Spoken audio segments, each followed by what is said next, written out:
Oui, Madame Dufour. Euh, Madame Dufour, oui, non mais je vous imaginais un moment devant votre écran Bloomberg en train de regarder les spots de l'électricité, et puis soudain on vous redécouvre en Mère Teresa de la précarité énergétique. What? Et la définition du misérabilisme, si vous me permettez, la définition du misérabilisme consiste, je cite, à insister sur les aspects les plus misérables de la vie sociale de manière complaisante et répétitive. Vous avez gagné, Quoi? un dictionnaire, regardez. Et je suis désolé, mais entendre dans la bouche de certains ici que la moitié de la population française ne peut pas se chauffer correctement, c'est un mensonge, c'est du misérabilisme de 100%, alors que pendant ce temps-là, en France, nous avions protégé les consommateurs et nous leur avions évité de vivre dans le monde fantasmé par nos collègues de la France Insoumise qui le décrivent avec un misérabilisme auquel on commence à s'habituer. On voit que Monsieur Vogetta essaye de détourner l'attention en citant le Larousse ou le Robert, je ne sais pas. Je peux pas laisser dire Monsieur Vogetta qu'on est misérabiliste. Vous avez qu'à faire du porte-à-porte dans les quartiers populaires de vos circonscriptions. Une personne sur deux,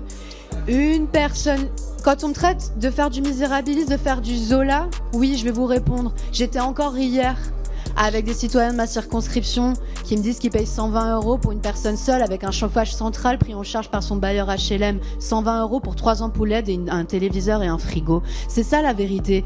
Allez voir les citoyens. J'étais encore en réunion il y a 2 jours. Il y avait 4 personnes. J'ai dit qui a des problèmes de régulation de facture? Sur 4 personnes, il y en avait une qui avait 400 € de régulation de facture pour un salaire à 1500 €. Quand on est à 10 € près, le 15 du mois, bien sûr, c'est pas du misérabilisme. Vous avez un sérieux problème de déconnexion avec la réalité que vivent les Françaises et les Français. Moi, je lis effectivement 62% des Français ont décidé de limiter leur consommation d'énergie, ce qui leur a permis de chauffer correctement leur logement. Moi, ce que je comprends, c'est que dans les 62% des Français, si on regarde les statistiques de l'INSEE, ça veut dire qu'il y a des personnes qui gagnent plus de 30 000 € par an qui ont décidé de ne pas chauffer correctement leur logement. Qu'est-ce que ça veut dire? Il y a parfois de bonnes raisons pour ne pas chauffer correctement votre logement. Si pour vous, la définition de chauffer correctement votre logement, ça veut dire avoir toutes les pièces à 23 degrés en permanence 24 heures sur 24. Donc, si certains ont pris la décision raisonnable de baisser les radiateurs pour notamment réduire la facture d'électricité, ça me paraît très bien. Non, c'est pas vrai! Mais c'est super ça!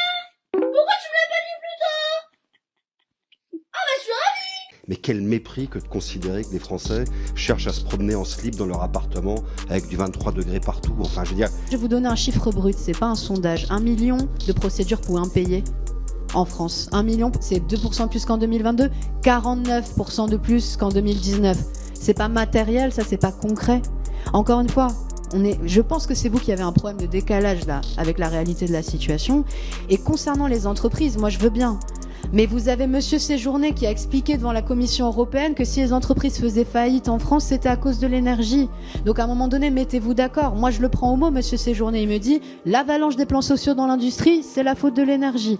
On vous propose une réponse. Là encore une fois, je vous dis, le TRVE au coût de production est soutenu par Leclerc, est soutenu par les fédérations de PME industrielles, est soutenu par tous les acteurs qui en ont marre qu'on leur propose des prix à 200 € le mégawattheure pendant que certaines multinationales demandent du 20 € du mégawattheure à EDF. C'est ça le monde que vous nous proposez.